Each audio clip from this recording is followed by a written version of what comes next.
দেখো, আজকে ব্রেকফাস্ট নিয়ে বসে পড়েছি। উল্টো পাল্টা খাবার কম্বিনেশন দেখো, অলরেডি খাওয়া শুরু করে দিয়েছি। আমার শরীরটা ভালো না তো, খুব খিদে পেয়েছিল। বুঝতে পারছো কি এটা কি বলো তো? এটা কি? কমেন্ট সেকশনে জানাও। আমি বলছি একটু পর। এটার সাথে ঘুগনি ভাবা যায়? মানে এরম বাজে বাজে কম্বিনেশন। আর এটা খেয়ে ভাবছি যে খুব ভালো লাগবে, কিন্তু খেয়ে দেখছি ভীষণই বাজে লাগছে। একদম কম্বিনেশনটা বাজে লাগছে। অভক্তি করে খাচ্ছি না, এটা বলতে হয় ক্যামেরায়। চুপ করো। শোনো, এরকম আমি ট্রায়াল দিচ্ছি, আজকে ট্রাই করছি। তোমরা কিন্তু কেউ করো না এরকম। এটা কি এবার বলে দিচ্ছি। এটা এই যে এটা হচ্ছে গোলা রুটি।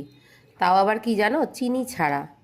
চিনি ছাড়া আটার গোলা রুটি, একটু কাঁচা লঙ্কা দিয়ে নুন দিয়ে, তার সাথে ঘুগনি। ছি ছি ছি ছি ছি, কি বাজে কম্বিনেশান।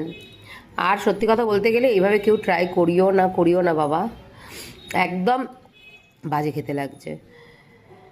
খেয়ে নিই, বাজে খেতে লাগুক আর যাই হোক। আজকে আমার আসলে চিনি খেতে ইচ্ছা করছিল না, মিষ্টি মিষ্টি কিছু খেতে ইচ্ছাই করছে না। তাই আমি বললাম যে একটু নুন দিয়ে গোলা রুটি বানাই, আর তার সাথেই ঘুগনিটা খেয়ে নেবো। কারণ নর্মাল রুটি হয়েছে, পরোটাও হয়েছে, কিন্তু ওগুলো খাবো না বলে এই খাচ্ছি। বলে তো ফেলেছি খাবো, ব্যাস খাবো বলার পর যখন খাবারটা এসছে, এটা সত্যি বিচ্ছিরি লাগছে। যাই হোক, খাওয়া তো খেতেই হবে, কিছু করার নেই। চলো খেয়ে নিই। তবে তোমরা এরকম চিনি ছাড়া গোলা রুটি কারা কারা খাও, কমেন্ট সেকশনে জানিও। টাটা।